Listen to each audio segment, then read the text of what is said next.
मनुस्मृति है वो इस प्रकार से कि सारे वर्णों का क्या व्यवस्था होती है, और वो एक प्रकार से जैसे कानून है, चारों वर्णों की जो सृष्टि हुई है और वो है उसी आधार पर वो सब मनुस्मृति बनी है। राम मंदिर को लेकर राज्यसभा सांसद प्रमोद तिवारी का बड़ा बयान। बीजेपी राम मंदिर नहीं बनवा रही है, सुप्रीम कोर्ट के आदेश पर राम मंदिर बन रहा है। अब बीजेपी भगवान राम का राजनीतिकरण कर रही है। कर्नाटक के पूर्व मंत्री और कांग्रेस नेता होलाल केरे अंजनेय ने भगवान राम को लेकर दिया विवादित बयान। कहा, सिद्धारमैया है हमारे राम, हम क्यों करें अयोध्या वाले राम की पूजा। राम मंदिर को लेकर कांग्रेस पर बरसी साध्वी निरंजन ज्योति। कहा, जो राम को राम सेतु को नकारते हैं उन्हें राम मंदिर का उद्घाटन हजम नहीं हो रहा है।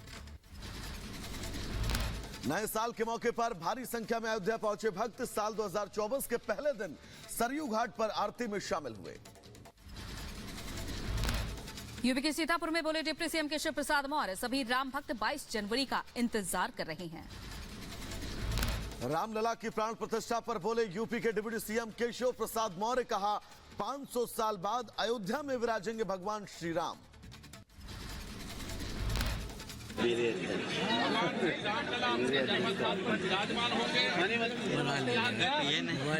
भारत के लिए गौरव का दिन है।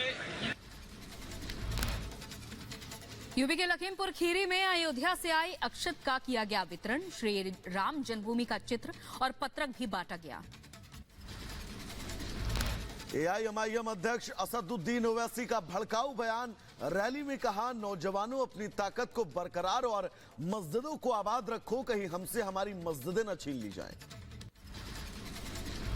अहमियत को मिली अपनी ताकत को बरकरार रखिए, नौजवानों मस्जिदों को आबाद रखो, कहीं ऐसा ना हो कि मस्जिदें हमसे छीन ली जाए। बीजेपी ने ओवैसी पर लगाया राजनीति करने का आरोप। कहा, ओवैसी वोट बैंक की पॉलिटिक्स के चलते लोगों में डर का माहौल बनाने की कोशिश कर रहे हैं। ओवैसी के भड़काऊ बयान पर बीजेपी का पलटवार। कहा, राम मंदिर में प्राण प्रतिष्ठा को सांप्रदायिक रंग दे रहे हैं असदुद्दीन। ओवैसी के भड़काऊ बयान पर बोले वीएचपी नेता विनोद बंसल, जैसे जैसे राम मंदिर में भगवान राम के प्राण प्रतिष्ठा की तारीख पास आ रही है, वैसे वैसे विरोधियों के पैरों तले की जमीन खिसकती जा रही है। संपूर्ण भारत के मुसलमानों को बरगलाने, भड़काने और मुस्लिम यूथ को आतंकवाद की राह में धकेलने से बाज आइए। अब आपका राजनीतिक धरातल रसातल में जा चुका। असदुद्दीन ओवैसी पर हिंदू नेता विष्णु गुप्ता का हमला। कहा, एक समुदाय विशेष को भड़काने की कर रहे हैं कोशिश। पटना में लालू प्रसाद के घर के बाहर आरजेडी विधायक फतेह बहादुर ने लगाया विवादित पोस्टर पर लिखा, मंदिर मानसिक गुलामी का प्रतीक। आरजेडी विधायक फतेह बहादुर सिंह ने मां सरस्वती को लेकर भी दिया विवादित बयान। राम और रामायण को भी बताया काल्पनिक। कहा, सत्ता में बैठे लोग देश को अंधविश्वास में ढकेल रहे हैं।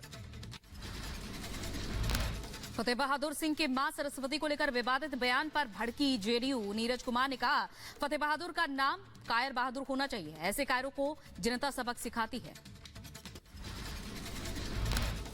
आचरण है, अपने नाम रखिए कायर बहादुर सिंह। आपको सार्वजनिक घोषणा करनी चाहिए कि जो लोग धार्मिक समारोहों में विश्वास करते हैं वे हमारे घर पर प्रवेश निषेध है उनका।